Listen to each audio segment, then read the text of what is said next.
What if I told you that your fear of failure isn't a weakness but a doorway? A symbolic threshold leading not just to success, but to your own transformation. It sounds poetic, even mystical, but that's exactly where psychology meets the soul. And Carl Jung, the Swiss psychiatrist and depth psychologist, left us a profound map for this inner journey. Welcome to this episode. Conquer your fear of failure, Jung's Archetypes for personal growth. Today, we're not just going to talk about failure, we're going to understand it, unravel it, and most importantly use it. Not through shallow motivation or toxic positivity, but through archetypal psychology, the deep structures of the human psyche that Jung believed govern our personal myths, fears, and breakthroughs. You see, the fear of failure isn't just about external pressure or societal shame. It's deeply embedded in our psyche. It's entangled with our inner critic, our wounded child, our need for control, and even our shadow self. It's not just fear of losing a job, disappointing a parent, or falling short. It's often the fear of facing ourselves. But here's the empowering truth: what you fear most holds the key to your inner growth. According to Jung, we all live through patterns, archetypes, that help shape our development. These archetypes aren't just characters in myths or symbols in dreams. They're living parts of your inner world. They include the hero, the shadow, the wise old man, the orphan, and the self, and each one plays a role in how we deal with fear, especially the fear of failure. And failure? It's not the end, it's the rite of passage. In this video, we're going to break it down into something meaningful and actionable. You'll meet 5 key Jungian archetypes that can help you not only understand your fear of failure, but alchemize it into personal power. We'll explore how the shadow archetype reveals the parts of you you've rejected, and how reclaiming them makes you stronger. How the hero within you must leave the comfort zone and face trials to grow in consciousness. How the orphan archetype helps you embrace vulnerability, not run from it. How the wise old man/woman teaches you to listen inward, not outward. And how the self archetype represents wholeness, where true success lies. By the end of this video, you won't just be equipped to face your fear of failure, you'll understand it as a signal that you're standing on sacred psychological ground. So, whether you're a student afraid to take a risk, a creator battling imposter syndrome, or a dreamer frozen by the weight of expectation, this journey is for you. Let's dive deep together. Integrate the self, wholeness over perfection. In a world driven by comparison, image, and achievement, the idea of perfection has become a false idol. We chase flawless bodies, spotless records, perfect relationships, and ideal careers. Beneath the surface of this pursuit lies a subtle but dangerous message: you are not enough as you are. But what if we abandon the impossible quest for perfection and instead embrace the deeper, more liberating path of wholeness? To be whole means to be complete, not because we are without flaw, but because we accept all parts of ourselves: the light and the shadow, the strength and the vulnerability, the confidence and the fear. Integration of the self is not about fixing what is wrong with us, but honoring and including every aspect of who we are. Perfection demands fragmentation. It forces us to hide the messy parts of ourselves, the anger, the doubt, the wounds, so that we can present a polished version of ourselves to the world. This constant performance disconnects us from our true identity and breeds anxiety, shame, and self-rejection. We become actors in our own lives, rather than authentic participants. Wholeness, on the other hand, is rooted in self-awareness and self-acceptance. It invites us to explore and integrate all aspects of ourselves, even the ones we've been taught to deny. The part of you that overthinks? It may be trying to protect you. The part of you that feels too emotional? It holds your sensitivity and empathy. These aren't flaws to eliminate, they're truths to understand. Carl Jung spoke of the importance of integrating the shadow, the unconscious parts of ourselves we repress or reject. To become whole, we must meet these shadows not with judgment, but with curiosity. Only when we bring them into the light can we begin to heal and grow. It is through this honest integration that we become fully alive. Perfection is brittle. It cannot withstand mistakes, vulnerability, or change. But wholeness is resilient. When we embrace our contradictions and complexities, we become more grounded, more compassionate, and more real, both with ourselves and with others. This path doesn't mean giving up on growth or excellence. It means we stop measuring our value based on flawless execution and start honoring our capacity for authentic expression, emotional depth, and inner alignment. It means saying, I am enough, even as I evolve. Living from wholeness also changes how we relate to others. We stop idealizing or condemning people for being imperfect, because we've stopped doing it to ourselves. We begin to form relationships that are rooted in honesty, empathy, and mutual respect, not performance or perfection. Ultimately, integrating the self is an act of radical self-love. It requires courage to face all that we are and grace to accept it. But it is the only path that leads to genuine freedom, not the freedom to be perfect, but the freedom to be whole. Recognize the shadow, failure as a mirror of the hidden self.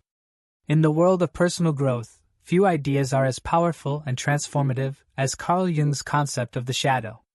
The shadow represents the hidden parts of our personality, traits, desires, fears, and impulses we have rejected, denied, or never fully acknowledged. Often born from societal expectations or early life conditioning, the shadow remains buried in our unconscious mind. Yet, it does not stay quiet.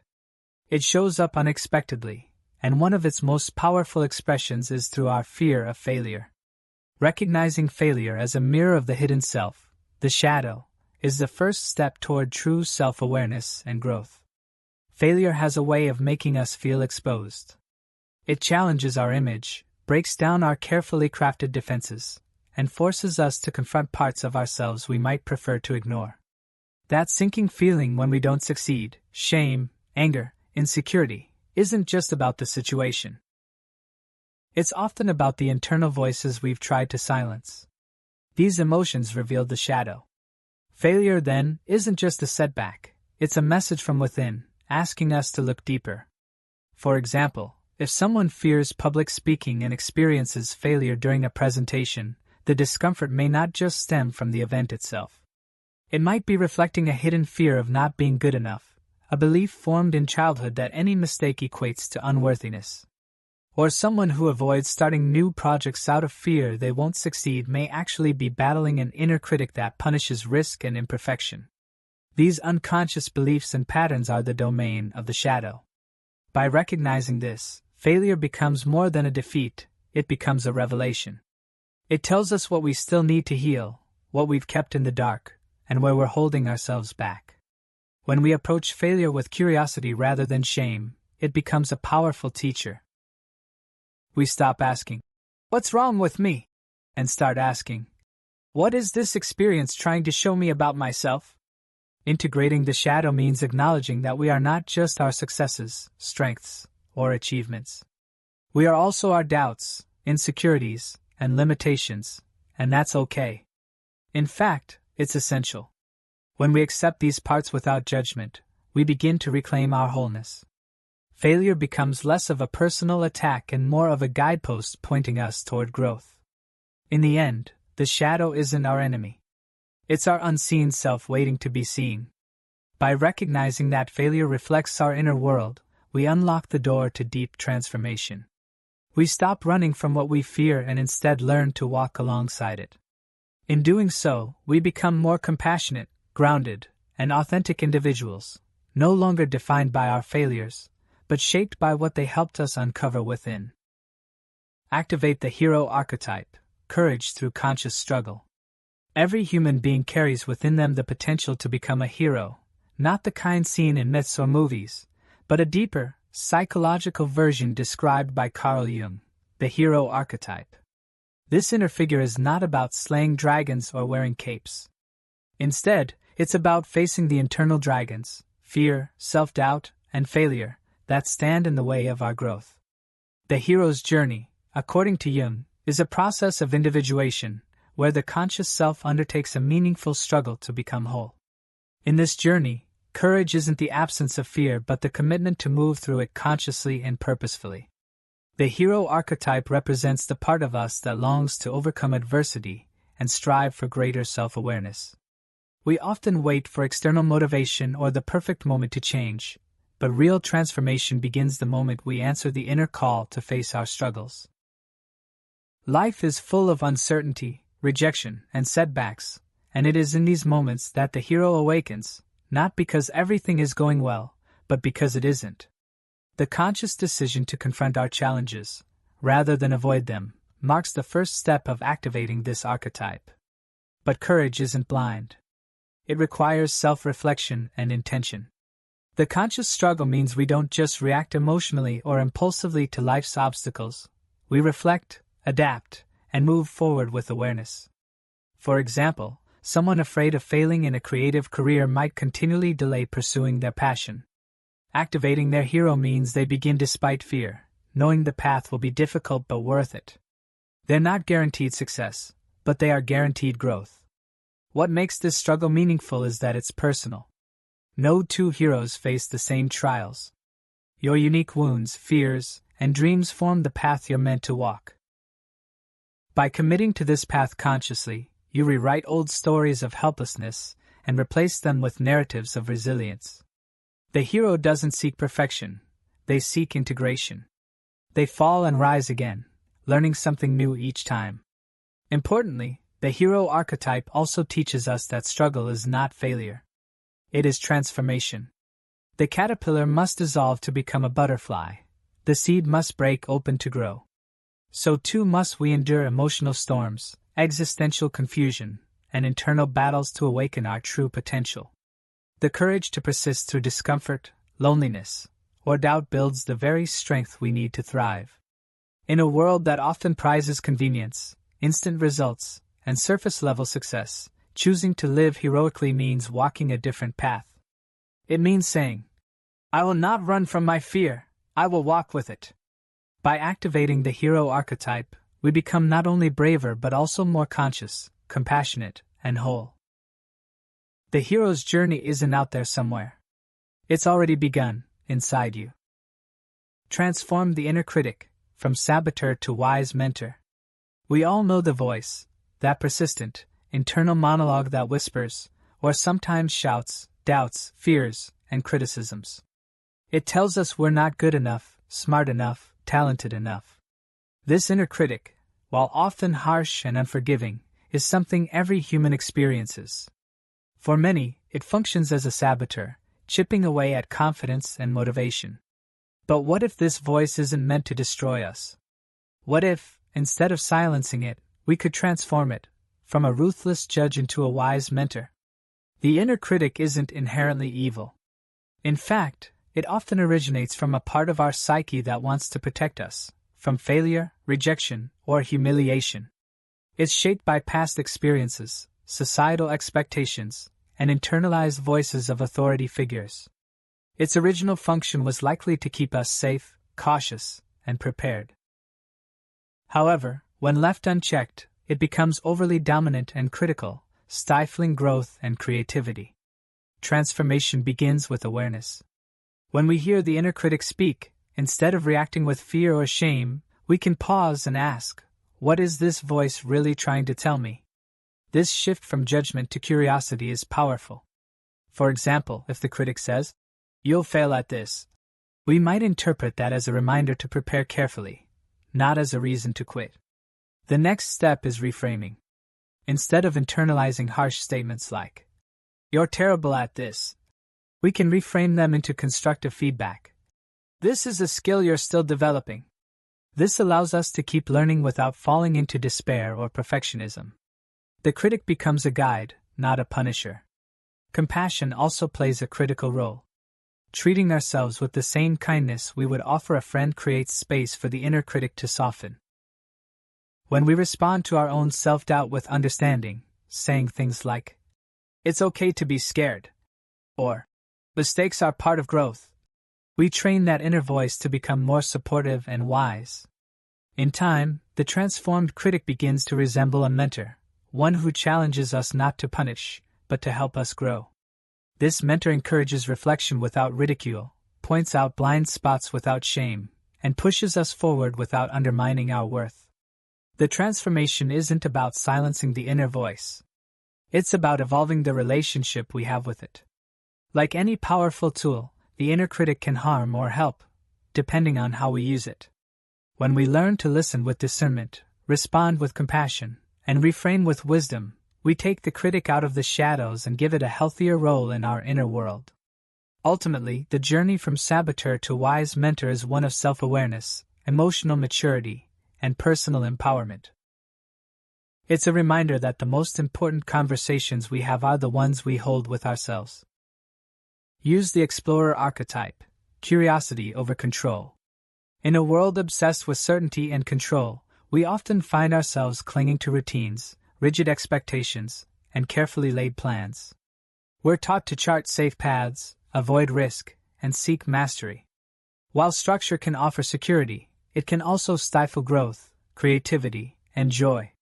What if, instead of constantly striving to control outcomes, we tapped into a more ancient and liberating part of ourselves, the explorer archetype?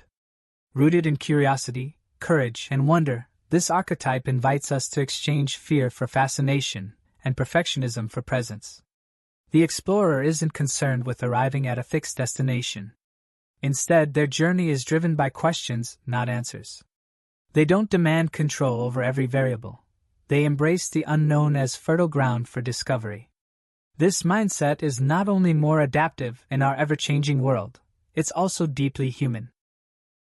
From early cave painters to space voyagers, the explorer has always existed within us, urging us to stretch beyond our comfort zones and engage with life's mystery. When we lead with curiosity over control, we shift from a defensive stance to an open one. Rather than asking, "How do I prevent failure?" we ask, "What can I learn if I try?" Instead of fearing mistakes, we become interested in what those missteps reveal. Control seeks certainty. Curiosity seeks insight.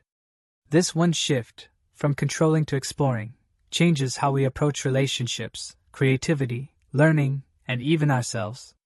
In personal growth, the explorer archetype allows for a more compassionate and dynamic journey. Instead of setting rigid self-improvement goals, "I must be more confident, more productive, more successful," the explorer wonders, "Who am I becoming? What excites me? What haven't I tried yet?" This encourages a more sustainable, joyful path of self-discovery. In relationships, curiosity softens conflict. When we try to control how others think, feel, or behave, we create tension. But if we approach others with genuine curiosity, asking, "What are they feeling? What story are they living?" we create connection instead of control. The explorer isn't passive, they're deeply engaged, but in a spirit of openness rather than dominance. Even in our work and creativity, the explorer thrives. While the need for control may push us to seek perfect results, curiosity keeps us experimenting, innovating, and playing. Many breakthroughs in art, science, and innovation came not from tight control, but from wandering minds willing to get lost. This doesn't mean we abandon structure entirely. Rather, we loosen our grip on needing all the answers right now. The explorer archetype encourages us to trust that meaning and direction often reveal themselves through the journey, not before it begins. To live as an explorer is to make peace with uncertainty, to trust the value of the unknown, and to choose engagement over avoidance. Heal the wounded child within. Failure is not a reflection of your worth. Deep within each of us lives a wounded child, a part of ourselves shaped by early experiences, unmet needs, and the longing to be seen, accepted, and loved. This inner child carries the emotional imprint of our past, the shame of mistakes, the sting of rejection, the fear of not being good enough. Too often, when we experience failure as adults, it is not just the moment itself that hurts. It's the wounded child within reacting, believing once again that failure equals unworthiness. But failure is not a reflection of our worth. It never was. In childhood, we often received praise only when we succeeded, behaved, or achieved. We may have internalized the idea that love is conditional, that to be valued, we must constantly perform, achieve, or please others. When we inevitably failed or made mistakes, the response might have been shame, criticism, or withdrawal of affection. These experiences don't just pass.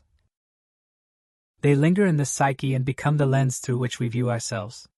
As adults, when we fail, whether it's a lost job, a broken relationship, or a creative setback, that same old voice can whisper, "See? You're not enough."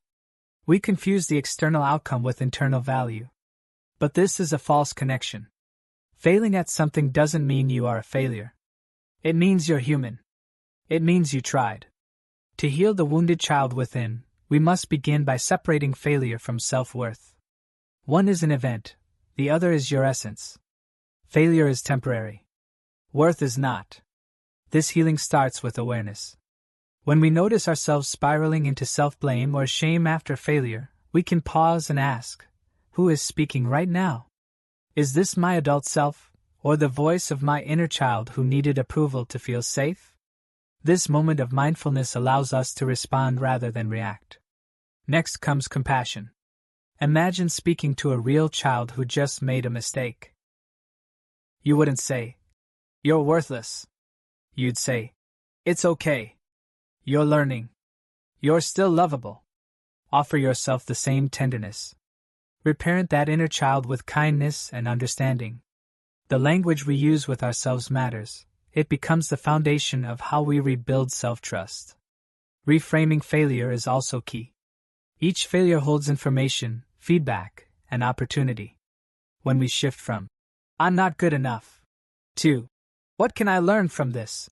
we take the power back from shame and give it to growth. The goal is not perfection, it's authenticity and resilience. True healing comes not from erasing the wounded child, but from embracing them, holding their hand and guiding them with the wisdom of the adult you are now. Over time, that child learns that failure isn't dangerous. It doesn't mean abandonment. It doesn't diminish worth. You were worthy then. You are worthy now. Not because of what you achieve, but because of who you are, whole, evolving, and deeply human. You've made it to the end, and maybe now, failure doesn't seem like the monster it once was. We began this journey with a simple but powerful idea: fear of failure is not something to avoid, it's something to understand. Something to befriend. Through the lens of Jungian psychology, we've uncovered that your fear isn't a flaw, it's a function. A psychic signal pointing toward the next step in your individuation, which Jung described as the process of becoming whole. You met the shadow, the keeper of all you've disowned in yourself. You learn that only by facing your darkness can you access your hidden power. The shadow isn't evil, it's just unlived life. And yes, facing it is scary, but refusing to face it is worse. It keeps you small. It feeds the fear. Then you encounter the hero, the archetype who rises not in ease but in adversity. The hero doesn't succeed because the path is clear, but because they walk it anyway. Every time you try again after falling, every time you take a risk despite the voice of doubt, you are living your hero.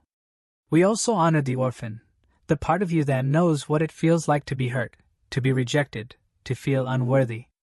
But instead of staying in victimhood, the orphan offers something beautiful: empathy, humility, and the deep strength to trust again. To try again. The wise old man or wise woman archetype reminded us that not all answers are out there. That within each of us is an ancient voice, call it intuition, call it soul, that already knows the way. But we must get quiet enough to hear it. And finally, we glimpse the self, not the ego, not the persona you show the world, but the core of who you truly are. The self is not afraid of failure, because it's not obsessed with perfection. It seeks integration, harmony, meaning. So here's the truth I hope you carry forward. Failure doesn't mean you're broken. It means you're becoming. It means you're stretching, shedding, emerging. And growth? Real, soul-deep growth? It always requires risk. That's why the archetypes aren't just psychological concepts, they are inner allies. Use them. Invoke them. Let them guide you. If you're afraid of failing, it's a sign you're close to something meaningful. That you're alive. That you care. And that you're standing on the edge of your next chapter. So go ahead. Fail forward. Fail wisely. Fail heroically. Just don't stop moving. Because on the other side of fear is freedom. And on the other side of failure is you, the real, whole you. If you found something valuable in this journey today, consider subscribing. Share this video with someone who needs to hear that their fear is valid, but not final. And if you'd like to explore more Jungian insights on self-growth, shadow work, and spiritual psychology, stay tuned. This is just the beginning. Until next time, trust your inner archetypes, honor your fear, and keep going.